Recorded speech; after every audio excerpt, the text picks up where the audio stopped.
Joining me now, Peter van Kerckhoven, who is co-head Debt Finance, Nedbank Corporate Investment Banking. One of the key talking points, Peter, that you've observed is around Article 6. Unpack it for us and give us your sense of where exactly we are in terms of carbon credits and potential carbon credit trading. Thanks, Bronwyn. Yeah, so I think the big question being asked is how is the world going to fund this transition? And one of the mechanisms that's being discussed is carbon credit trading. In fact, carbon credit trading in Article 6 was signed into the Paris Agreement at COP27 a year ago. And the discussions here are really how to give effect to those elements of Article 6.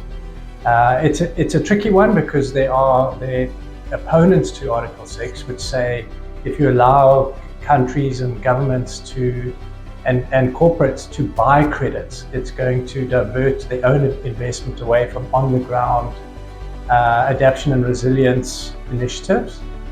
The proponents to it are saying, well, it's the only way that the globe can effectively finance adaptation and mitigation, and especially in developing countries where you don't have that availability of finance. So carbon trading markets can enable a very effective financing mechanism for those projects, but it has to be done in a very controlled way, where you put proper guardrails around it not being abused. Do you think we should have a robust carbon credit trading environment? Absolutely. Absolutely. I mean, as a banker and understanding the capital stack and the role of debt and equity and economics and viability of projects, carbon credits can really take projects that may not be economically viable or maybe sub-economic and make them economic. They can close equity gaps in projects. So they have a very critical role to play, I would believe. Look, we've tried this before and it basically fell over because there was no momentum, and if you don't have all players aligned, it just won't get off the ground.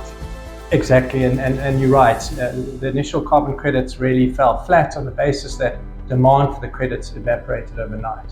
And that's because there was no policy framework that drove the need for countries and corporates to buy the credits. So what you do now is you provide a framework based on net zero pathways to force, in essence, force companies to decarbonize in one shape or form. And in fact there'll be a blend of decarbonizing their own operations, and for those hard to abate elements of their operations to buy credits to get them to net zero.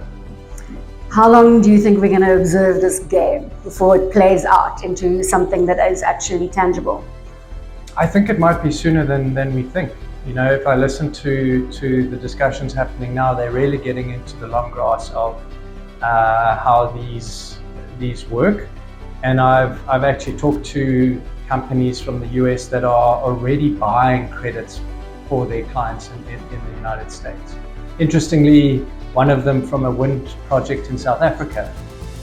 So it's happening, it's just not happening at scale yet. Before we go, we need to chat about the Just Energy Transition Plan. Just your comment, it was launched here by President Cyril Ramaphosa as South Africa's initiative. Yeah, I think it's an amazing plan. Again, it's giving effect to the commitment that was made at COP26 around the $8.5 billion that would be committed to our Just Energy Transition. We've now delivered on that plan. That is actually the first step in deploying the $8.5 billion and actually scaling that up with commercial funding, like the funding we would provide. So it's now going from a plan through to implementation, which is always the hard part.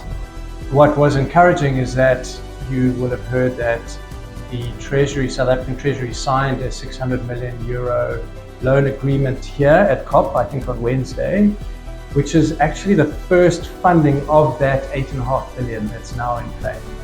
So it's now no longer just talk, but it's actually a loan agreement that's been signed. So it's our first runs on the board. It's implementation, which... Yes, and now we need to deploy it onto the ground. And like Barbara Creasy actually said in one of her panel talks at the South African Pavilion was, we're really good in the brains department.